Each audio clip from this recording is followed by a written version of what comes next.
Well, hello everyone, and welcome to another episode of Harebrained Games. Today we're going to take a look at an old game called Middle-earth Quest. Now, why am I picking this game right now? It's been out for many years. Well, uh, one of my new subscribers he went back to some old videos and he asked, like, why, there's some iconic stuff you mention here, but you've never done reviews on them. Why?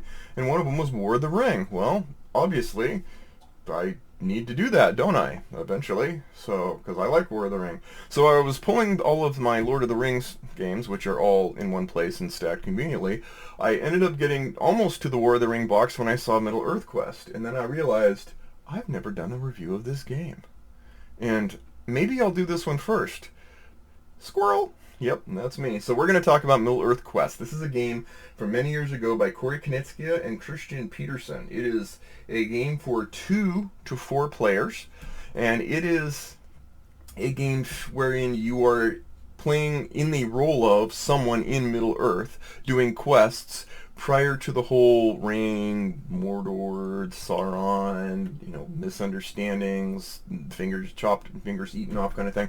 So this is in that time frame, in which case you and up to 2 of your buddies are going to play with one against one of your other buddies, who is going to be Sauron and actually do everything Sauron can to thwart you.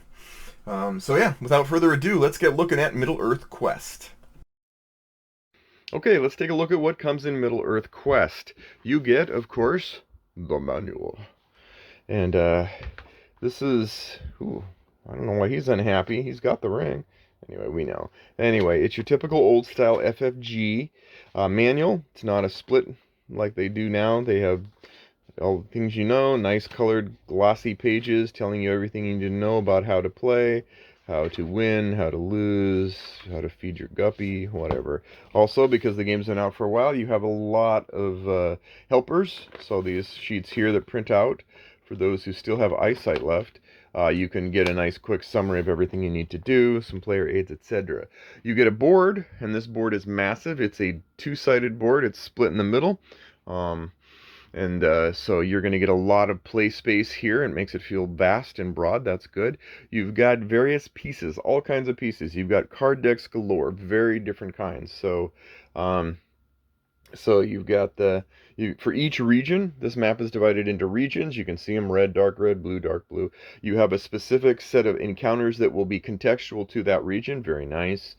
You've got eras. Each of the 3 eras, you have event cards. You've got opportunities to increase your personal deck as players. We'll get into that. Each player has their own card. They have a life pool. These cards act as both their sort of the actions they can do as well as their hit points, which is kind of nice. Everyone has quest cards. You have influence as Sauron. You've got your own set of cards. You've got plots that you're waging all over Middle-earth, and it's up to the heroes to contend with that. You've got your own set of initiatives, your own set of fighting cards, custom decks for each of the different enemies. A lot going on here. So that's what comes in the box, basically everything. So let's get into an example of play.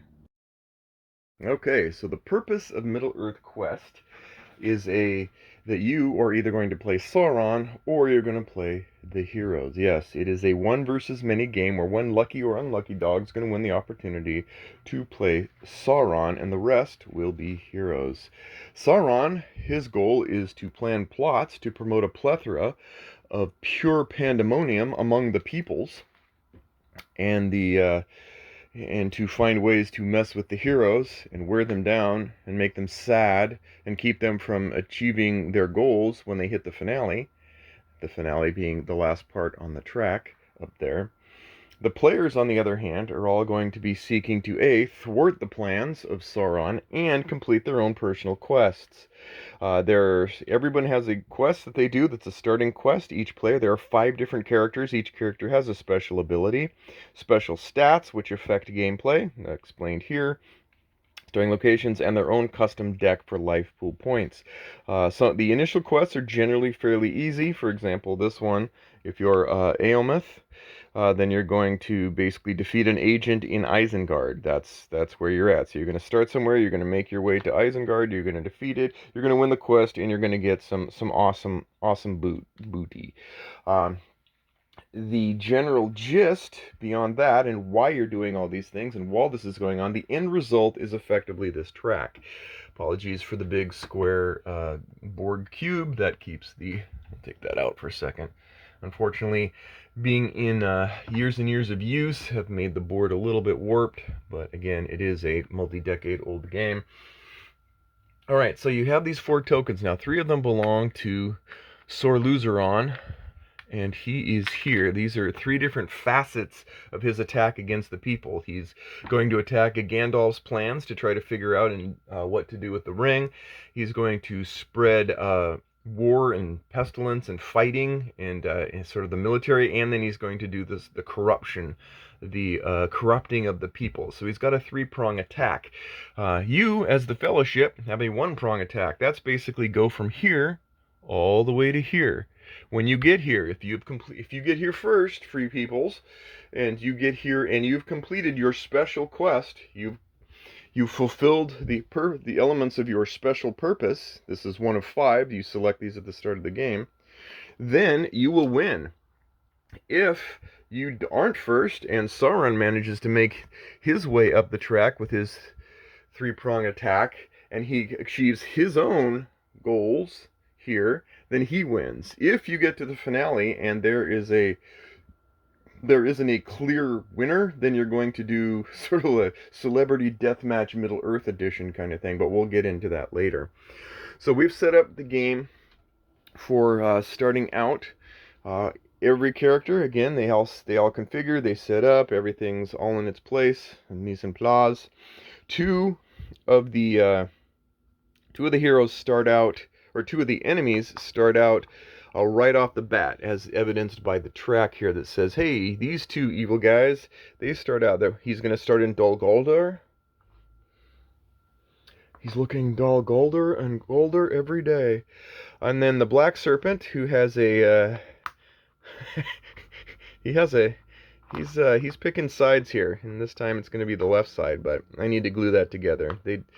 I'm going to say that basically after... How long have I had this game? 10, 12, 14 years? Eventually, even the horse gets tired. I mean, horses live a long time. Starts in near Harad. Hip, hip, Harad! I will fix that. All right. So as we go, the way it works is that the Sauron player is going to take their turn, and it's really nice. You have a nice track here that tells you everything to go on, because there's a lot going on. Sauron has his turn. Now, Sauron's turn is not just about him doing his evil stuff. It's kind of a configuring and reset of the board every turn phase 2. So some of the heroes will be active even during Sauron's turn as far as refreshing, cleaning up, etc. And then each hero will take their turn, and then after that, you'll advance the track and move forward. Now, generally speaking, every turn, the Fellowship are going to move at least like 2 spaces ahead. That's a given. So they're going to have this sort of, no matter what, there's going to be a measured flow to the game. There's a timer going on. However, for Sauron, and where is I'm missing the first quest. There's a quest card missing. Anyway, they have plots that they put into play. Let's just show an example here before we get into the play. There's a starting one that I'm missing, but I'll set that up in a second. It must have fallen off during the heat of battle, but you're going to see Sauron is going to put plots out. Now, plots help mess with the board state, but they also have these tokens here, or these indicators here that say, hey, at the start of Sauron's turn, this token of his is going to move up 2, that token's going to move up 2, so the less plots he has in play, the slower he's going to move. The more plots he has in play, the faster he's going to be moving up the track. And it is effectively, despite being a 1 versus many, it's a 1 versus many race in a lot of respects. Face for the Galaxy Middle Earth Edition. I'm kidding. Anyway, alright, well that's enough sort of overview. Everything else just gets into the flow of the game, so we're just going to start running through right now. Okay, so one thing before we actually go down the list of turn steps is I want to talk a little bit about what Sauron can and can't do. Now, I did find the starting plot. This is 1 of 3 that you'll get. Once again, this tells you a little bit about what you can what you can do. This tells you how the heroes can defeat him. These are what you call favor tokens. Favor tokens are kind of the currency to be able to thwart plans and stuff. So while this plot is out, the heroes can go to the designated place, Gladden Fields, for instance, and they can expend 3 favor tokens to be able to remove this starting plot. What is that going to do? Well, that's going to keep this from advancing every turn. And so, however, Sauron wants us to advance every turn, so he's going to keep that plot there. What can Sauron do? Well, first off, as part of the setup, he has influence tokens. These are the bad influence tokens, and you can stack these on different locations. Barad-dûr and the strongholds have 2. They start with 2 because that's the way it's configured. And then part of the setup is it allows me to place influence branching out from that. I can never go in one of these in one of these havens, safe havens, because that's just wrong. That's where the elves live. Like, they have the rings, keep them back, etc. But this influence is where you can put minions. It's basically spreading out evil. The more you spread out, the more you're going to be able to connect with and do perilous things with to others. So that's going. The influence is a big deal, and you can stack them up high. You can never. These fortresses, you can only stack up to 6, and you can only stack up to 3, and anything you branch out can never have more influence than the stronghold itself. So I can have 2 here, I can only have up to 2 influence here. 2 influences, the more influence you have, the more perilous it's going to make for the heroes when they enter. Just kind of a good thing. So that's why on Sauron's turn, based on the number of players, in this case we're doing 3 versus 1, he's going to be able to take a certain amount of actions, 2 or 3, and he's going to do one of 3 things here. He's either going to he can use his power here to add more influence, and that's literally just putting influence on the map or putting it in the shadow pool. Why would he put it in the shadow pool? Well, let me tell you, Wilbur, because the shadow pool is what fuels the ability for him to use cards and do nasty things. These are event cards that Saruman lies that he can do on his turn to play cards. He can play one of these per turn, including his own and the enemies and the heroes, not the enemies. But if the shadow pool is not at 5, he can't play this card. Whereas here it has to be at 4, etc. So he's beefing up the shadow pool so that he can play some cards. Now some of the cards are, hey, this is 2 means I only have to have 2 points in the shadow pool. Now the shadow pool, his reach never dissipates during the course of the game. So as the shadow pool grows, all you have to do is have to have the resident influence in the shadow pool to be able to play the card. You don't have to use it. It's not a consumable cost. But so when he places, say, influence, across the board here, it's there for life. What that does mean, though, is that as the shadow pool player, or as the Sauron player, you're using this shadow pool, but you're also not branching out with influence as well.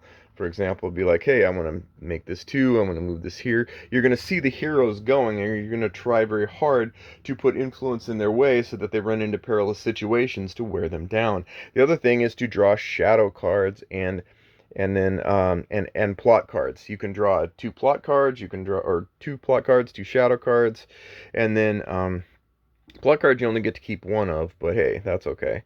Hey, rock on. And then command up to minions, and this is where you can actually take these fine troop of characters that are available in the game and move them and mess with heroes. You can move monsters. There's monsters and minions. So minions are the little guys, monsters are the big guys. You can move 1 a turn, but they're all there to mess with the free peoples and the heroes. Darn those heroes. But anyway, one thing you'll notice is that as you place these, they stay there until you've exhausted, until you placed your 4th one, and then you get 3 back. And again, you're just going to be going and like, okay, now I'm going to do, here. I do there, and then I place this one, and I get him back. And so this is going to be kind of the way he has some limited ability, but not a constricted ability to be able to do things on the Sauron player's turn. And again, he can interact using 1 card per turn, but when it's his turn, he's got some things here that he's going to do to try to mess with the world. That's really Sauron's gist and his point. And honestly, it's, It's a pretty interesting role to play. The heroes, as we talked about, they're going to get cards and they're going to be able to do moves and stuff, but that's going to be more in the normal flow of play. Because Sauron doesn't do a lot of things at the very first turn, I wanted to explain what Sauron can do over the course of the game to mess with the heroes, since he probably won't be featured in the next segment where I talk about what the heroes can do. Okay, so I've shown you a little bit about Middle-earth Quest, but I went ahead and played turn number 1. The reason I went ahead and played it ahead of time is because a lot of turn 1, there's certain steps that are like, oh, skip if turn 1, skip if turn 1. So I'm just going to recap for you what happened. Sauron used his 3 actions to place influence and grab some shadow cards. He did that because he's trying to stretch out and make this area perilous and difficult.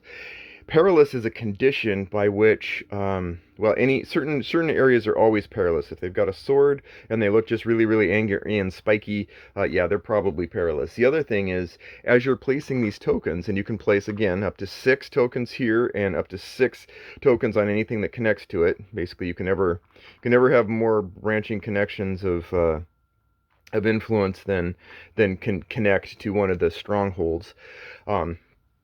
But you're gonna spread out. So he spreads out here because he has a feeling that eventually someone's gonna need to get near here. And if a character ever gets to a location where their wisdom value, in this case, for example, Aelmeth is 2. So if he gets to a place that has more than 2 influence, then he's gonna have to do a peril card. And that's, a peril card is usually, well, it's perilous. I can't imagine it would be good for you. That wouldn't make it very perilous, now would it?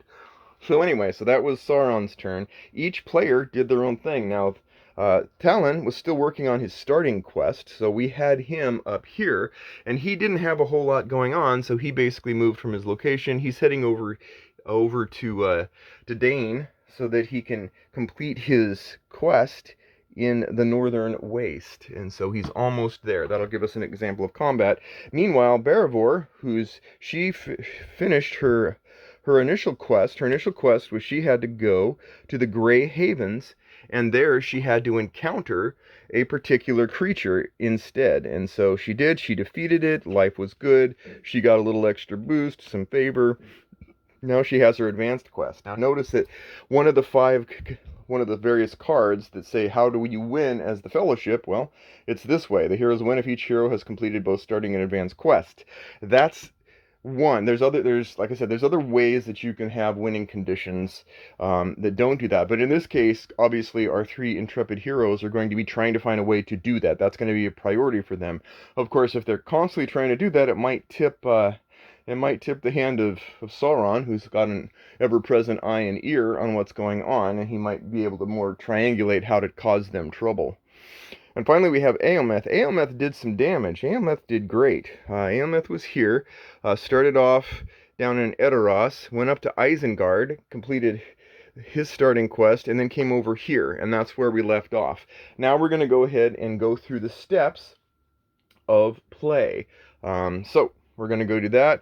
Sauron's a hero rally. So if there were any influence tokens on our heroes, we would clear them out. Now what's interesting is, say here you're on this. Well, if you clear it out, then you also could be weakening the influence of areas around too. For example, if I cut off, say somehow he gets here and he cuts this off, well then, if there's a disconnect and it can't trace back to a different fortress, in this case it could, then you would strip down to 1 influence on all of these. So there's a way to there's sort of a supply line thing that's not necessarily a full-on supply line system. In this case, nobody has any influence tokens to get rid of, so that part is done. Then we advance the hero story, so the Fellowship moves 2. 1, 2. There we go. All right. And yeah, that's pretty cool. And then we're not at the finale yet. And then we have the plot phase. Now Sauron can choose a single plot from his hand to become active. Again, we want to do this because the plots all have different ways to advance their own tracks. In this case, we have Gollum is captured, Gollum is tortured. We're going to start with this one. We're going to place it here. It costs us 2 influence, but we have 4 already, so we're good to go. And then we place this in the Sea of Udin. Now that's in this area here. So there we go. So here we have it. So now in order for our heroes to be able to thwart that plot, they have to reach that location, and they have to surrender 2 favor in order for it to do that. So this is good. This is good. Good for Sauron anyway. Well, as evil good. So this is evil. This is evil. And then Sauron draws 3 cards from the current stage's event deck. So we're going to draw 3 cards. 2, 3.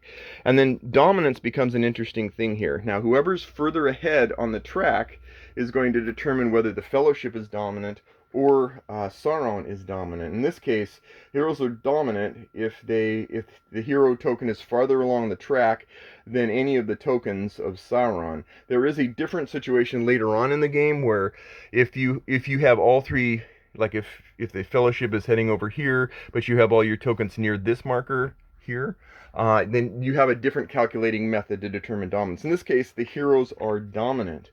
Then you resolve the card with the lowest priority number. So what is the lowest priority number?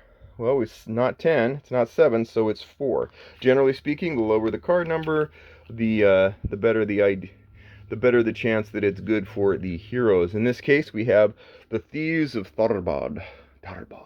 A long and wearisome journey. 400 leagues I reckoned it, and it took me many months, for I lost my horse at Tharbad, at the fording of the Grey Flood. Sauron must choose a character, place or move the character to the mouth of the Grey Flood. And this is so the mouth of the Grey Flood. This is where I need to get better at my lore, but we need to find Grey Flood.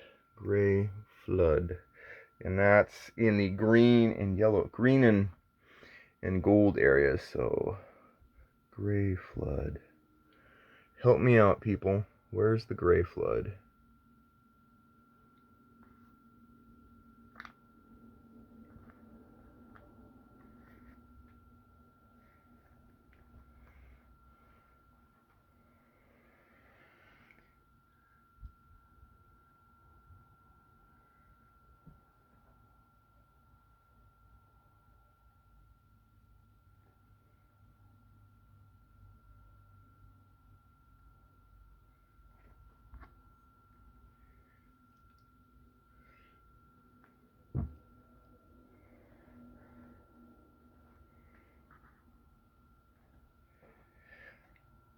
Okay, we found the Grey Flood. So now Sauron is going to put someone in the Grey Flood. Now, what do we think? So we're thinking everyone's heading this way. I think we're going to move our good friend here. He's getting a little close, and he's pretty powerful, and he has a horse, of course.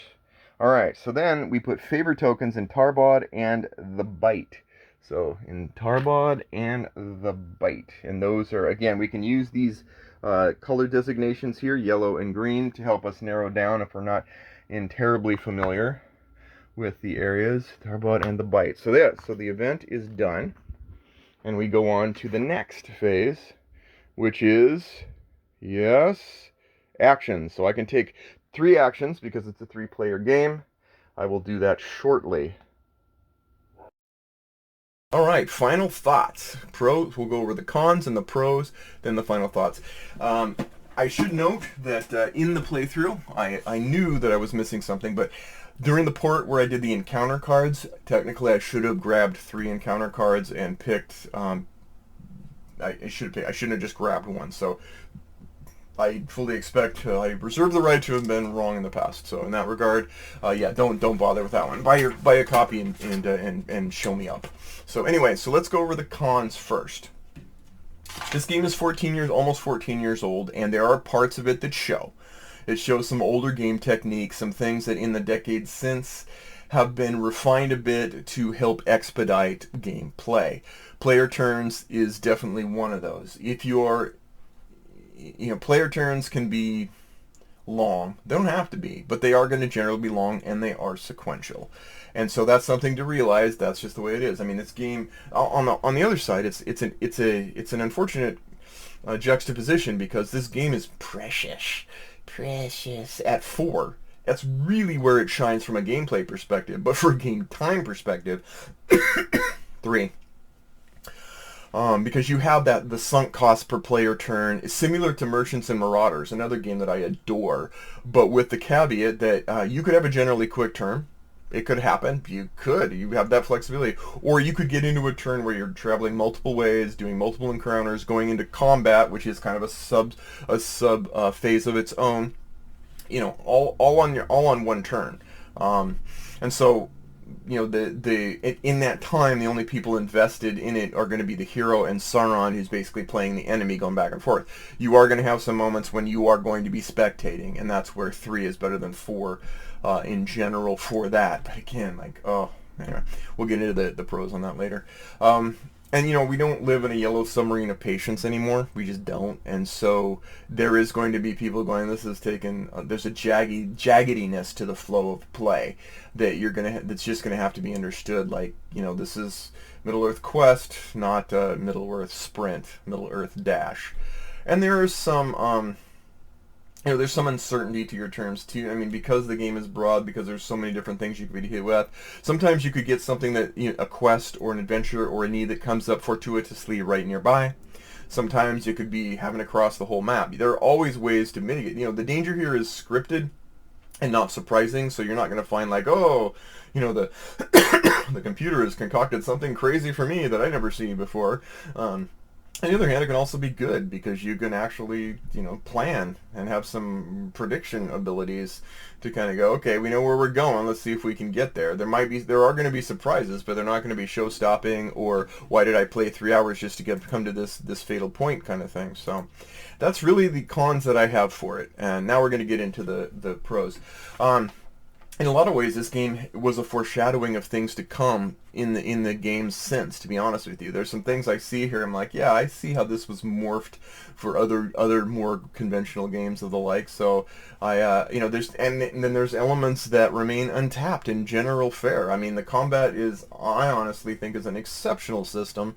It could have been built on and enhanced, but it hasn't been. I mean, there have been different kinds of things, but either way, it's brilliant. It's brilliant in the way that you feel like the ebb and flow of combat, it's just wonderful. And the map is Middle-earth. There's no hidden, you're here, all the world is gone, you're here in this one little spot of the section, this abstract terrain kind of thing. We're like, okay, I guess this represents that part of the world. And then maybe there's a pictorial map somewhere, but it doesn't really map. Here, the iconic locations are all vividly represented and experientially so. Like you will go to Rivendell, you will go to Minas Tirith, Khazad-dûm, the Shire, etc. The locations are iconic and they are extremely represented here. You have a unique deck of cards with a unique flavor style and unique challenges and monsters that gives special meaning and measure to where you're at in Middle-earth. These aren't just checkerboard, pieces that you place together and go, well, I mean, the terrain's not relevant. It's just how many spaces am I from one to the other. And the quests aren't ideological. They're actually mapped sensibly to the universe of Middle-earth. And that's brilliant. Alongside the iconic heroes in Middle-earth is you. And you might be, pauper. You're not just some nobody in a tavern guzzling pints and getting a brewery merit badge. You're a lesser partner in the business of contending for the welfare of Middle-earth alongside iconic heroes. Gandalf, Gandalf, Saruman, you know what I mean. And so there's no nebulous out there somewhere are all my heroes and I'm just, I'm just here doing whatever the story tells me to do. You've got a tangible sense of there-ness, and I really like that. And that is a reassuring thought, don't you think? Anyway, the journey elements, the traveling, are also something that are very thoughtful. It isn't just, again, 1, 2, 3, I can go 3 spaces. It's what's in those spaces. It's how you get to those spaces, the terrain you have to traverse to those spaces, and what can I efficiently fuel my travel time with, which cards are going to give me the ability to get there, but what trade-offs am I going to have to make to give up a meaty combat card that could be useful too? I mean, these are Civ-like choices that you're making, like, do I go this fun way or do I go that fun way? Or, do I rest? Do I risk it? Particularly at the end of the game? Love these choices. And The thing is, leveling up into your hand, again, when you train, you get a card and it's in your hand. It's ready for you. There's no of that cycling like someday this might be valuable. And that, again, that's another concept that's been used by modern games to full effect. The equipment, there's not a ton of equipment. There's a few cards, but the ones that are there do have impact. They can be a real time saver or they can be a real helper for you. Playing Sauron is also something that I really like. You can feel like a very powerful spoiler. You're not necessarily the hammer of destruction, but you are spreading a lot of influence around your portion of Middle Earth. It can hamper, it can halt, it can give pause to heroes in a very natural way, both to the storyline and the map. When he's in this game, Sauron isn't necessarily in a battle. He's in a cold war that's melting, and vapors and flames of that war are popping up over the place to harass and harangue, the heroes. It's not like they're going to go down in flaming glory more than they'll lose by sheer fatigue and untimely encumberment, but with that occasional flash of combat that occurs, and I like that. And that is a reassuring thought. If you're Sauron, some subtle spreading of influence, I like that. It just kind of, you feel it's almost like you're watching an animated map going, okay, it gives you lots of gotcha-tunities to go like, okay, I'm going to move my influence here. I want to be ready to put a monster on those places. And combat isn't necessarily constant here. This isn't War of the Ring or Battle of the Five Armies. It's plentiful. It's there, but when it happens, it's meaningful. It's not simplistic. It has stark, but not often fatal consequences for the players. Dying is a nuisance, or getting defeated is a nuisance, but it's not a table flipping tap out, with hours of meaningless second place effort left to go as an epilogue for your journey. It throws you back, but not so far that you give up hope when all the other ice ship burnt out. Now, it wouldn't be... I would like to compare this with a game that I thought was kind of its successor, and just to give, for folks who played Journeys in Middle-earth, which came out a few years ago, this isn't a direct comparison apples to apples. On the one hand, Journeys in Middle-earth is a app-driven game, episodic, storyline.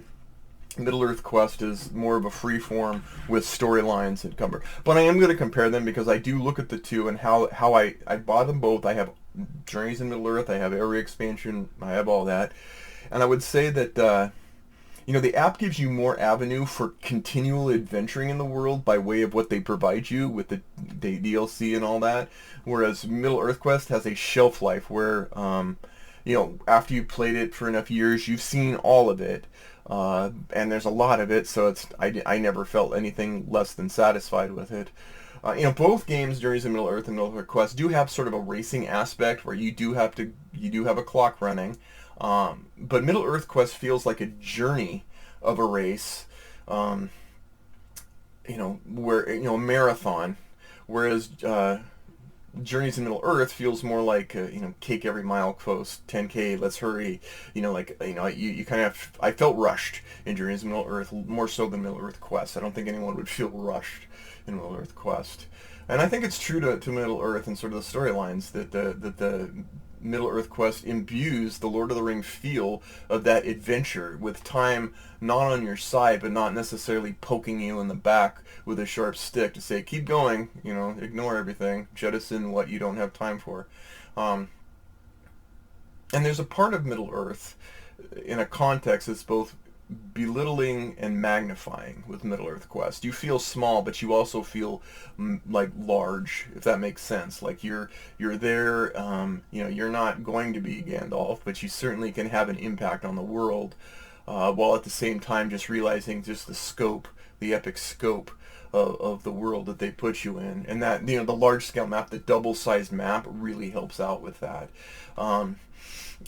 Journeys in Middle-earth Quest more deals with off the beaten path characters dived in on a you're really microscopically in more of a claustrophobic kind of thing, which is fine because you're telling an adventure in that one. Because honestly, I mean, if I had to say it, I would say Journeys in Middle-earth is you're playing their story. Middle-earth Quest, you're kind of crafting your story using their cues. So Map presence, again, it glues the setting with purpose. That map is huge. You get to be junior partners with the iconic characters, and even the symbolic or representative maps that you get in other games that you can't really go into and move like tangibly. They don't give you that sense of traversal, that sense of being in that time and place in the atmosphere of Middle Earth. In the thick of the setting and the lore, it's not as an art gallery that you're looking on Middle Earth Quest, but more as a participant in the field. Terrain matters in Middle Earth Quest. How you plan to go, how you're going to navigate the terrain, that all makes sense. The characters having different, different propensities to do well in certain terrains and not others for how far they can get. In Journeys to Middle Earth, the terrain is pretty abstract. There's very little intrinsic significance. Like, yeah, okay, we've rearranged it this way, but no, there's none of that feel of just gut-wrenching journeys, despite being a journey. Then there's the favor tokens in Middle Earth Quest versus the influence tokens or inspiration tokens, and those are kind of a draw. I mean, inspiration in Journeys is more of like a turbo button, and here favor is kind of like a currency to solve problems. Um, yeah, I mean, and again, like I said, like Journeys is about their journey, someone else's, and you get to steer your way downstream and have some effect. Middle Earth Quest gives you quests, it gives you objectives, perils, and drama, and it gives you agency to do what you want and to figure out how you want to do it. Much more so than Journeys. Rest, do you do a quick turn and build up? Do you go fight plots and hope you can finish the Fellowship quest if that's your end goal? The reality of Sauron as a player bent on your loss makes the game much more intense to me. Nothing's behind the scenes. Everything's out there. Everyone gets to see. And Journeys in Middle Earth is not a bad game. It's a solid game. It's like a bookcase. It's very, very solid. And honestly, very mistake-free, very error-free. The app and the general vibe of Middle Earth and all of its snippets shines through. The expansions have all added a lot to it. There's always that constant anticipation of new stories. I mean, it's an unflawed recreation of some of the most modest moments in the Middle Earth universe. And, you make them interesting in your own way by your role in the decisions you make in the fighting and stuff. Honestly, I think the combat is vastly superior in feel in Middle Earth Quest than Journeys to Middle Earth, even though the systems both are equally unique and substantially more interesting than just dice chucking Charlie and stuff. And that's a personal preference, but I do like the nuance of the combat. Journeys to Middle Earth is no slouch either. So, um, you know, in Middle Earth Quest, you have sort of foreordained knowledge that you can plan and prepare for the major notes of the game and then be surprised by the minor notes. Journeys in Middle Earth is more like you do get more suspense. But a lot of it's locked up in the app, behind the scenes, and it feels less capable to intelligently prepare for things, at least the first time around. I guess put it this way, Journeys in Middle Earth is a flawless oyster, and personally, I tend to prefer a dinged up pearl. Um, that's just how I am. Middle Earth Quest, in spite of its old school trappings and lengthy turns, posits much more immersion and a sense of impact to the fate of Middle Earth than Journeys did for me. And that segue's done. So let's get into... So in short, in final, hello, this game, and the other reason I wanted to talk about this game is because I know it's not possible, but this is a game like Outer Rim, where the core was awesome, and new content just made it awesomer. And here's the thing, extending this as content would be easy. The system is beautilicious. And the other thing is it's out of print. And that means, and I don't see any great, but not all, hope is not all lost, as long as the journey remains. But there's a lot of games lately that have been getting reprints that have just made my world complete. There's a lot of out of print games. Clash of Cultures did their Monumental Edition. Yay, been waiting on that. Russian Railroads now have the Ultimate Railroads Edition. Yay, Ascending Empires. How many years has that gone by? Well, that's finally getting... I'll probably do a review of that one too. Getting a reprint. Yay, SEAL Team Flicks I haven't heard much of, but man, I would love to see another version of that. And Merchants Marauders. There are hints on the horizon of that being reprinted, so... I know this is expensive aftermarket. I don't know that I would pay for it without doing some serious web searching for playthroughs better than mine. But man, this game deserves to be reprinted. It is so exquisite and such a great memory. And maybe they can bring some modernization. It is to compact and tighten the player turns a bit. But this is a solid 10. It started as a solid 10. I play it once or twice a year, and it's still a solid 10. This is, if it wasn't for War of the Ring and Battle of the Five Armies, this would be, that's actually better. I like this better.